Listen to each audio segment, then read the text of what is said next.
Hello.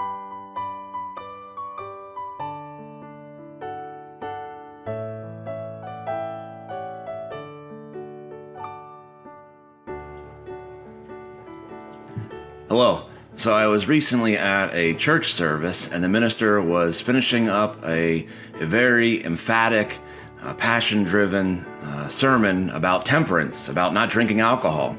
And he said with great emphasis, if I had all the beer in the world, I'd take it and pour it in the river. And he continued, if I had all the wine in the world, I would dump it in the river. And now shaking his fist in the air, he said, if I had all the whiskey in the world, I would take it and dump it in the river.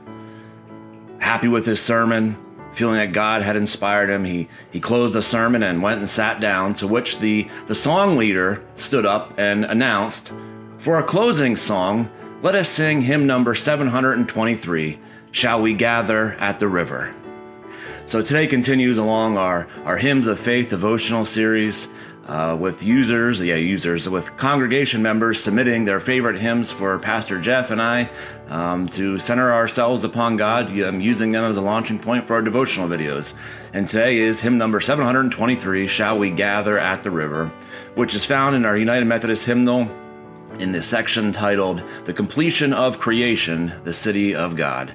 And I just love this hymn. I love the end of our story, the end of the story, capital S, knowing that Christ overcomes all, defeating death, defeating sin, defeating the corruption and the upside down backwardness of this world. We know how the story ends because we have scripture and God has told us how it ends. And I thoroughly enjoy the book of Revelation, but also those illusions that there are better days to come and that the city of God will ultimately reign. So this wonderful hymn was penned by Robert Lowry, who was actually born in Philadelphia.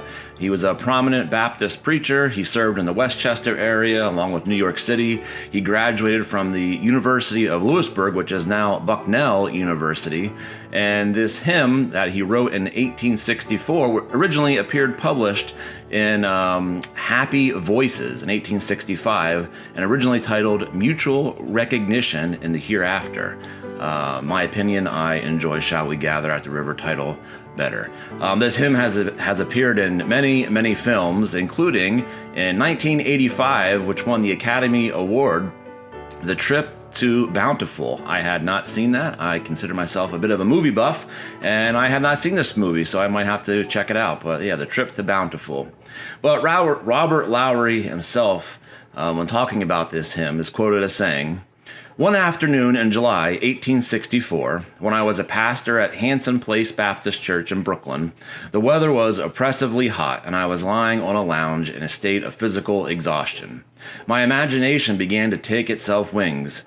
Visions of the future passed before me with startling vividness. The imagery of the apocalypse took the form of a tableau. Brightest of all were the throne, the heavenly river, and the gathering of the saints. I began to wonder why the hymn writers had said so much about the river of death and so little about the pure water of life, clear as crystal, proceeding out of the throne of the God and the Lamb. As I mused, the words began to construct themselves. They came first as a question of Christian inquiry, shall we gather? Then they broke in a chorus, yes, we'll gather. On this question and the answer, the hymn developed itself. The music came with the hymn. So this beautiful hymn is penned and fashioned after Scripture, Revelation 22, verses 1 through 5. Then the angel showed me a river with the water of life, clear as crystal, flowing from the throne of God and of the Lamb. It flowed down the center of the main street. On each side of the river grew a tree of life, bearing 12 crops of fruit, with a fresh crop each month. The leaves were used for medicine to heal the nations. No longer will there be a curse upon anything. For the throne of God and the Lamb will be there, and his servants will worship him. And they will see his face, and his name will be written on their foreheads. And there will be no night there, no need for lamps or sun, for the Lord will shine on them, and they will reign forever and ever. Beautiful hymn.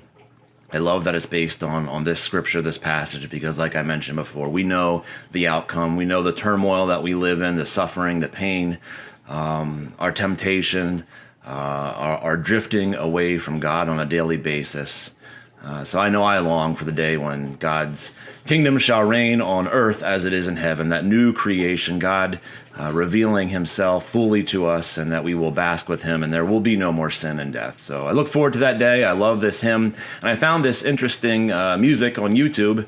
Unfortunately, I know some are going to scoff or balk at this, but it is only verses 1 and 4, which we do from time to time when we are in a time pinch. But I just love the melody, the harmony, how they're singing together. So this is verses 1 through 4, but I just want to point out it is missing my favorite stanza 3, which reads, "Ere we reach the shining river, lay we down every burden down. Lay we every burden down. Grace our spirits will deliver, and provide a robe and crown." Beautiful. Friends, I hope this finds you well. Stick around for the music, and may God be with you until we meet again.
Flows by the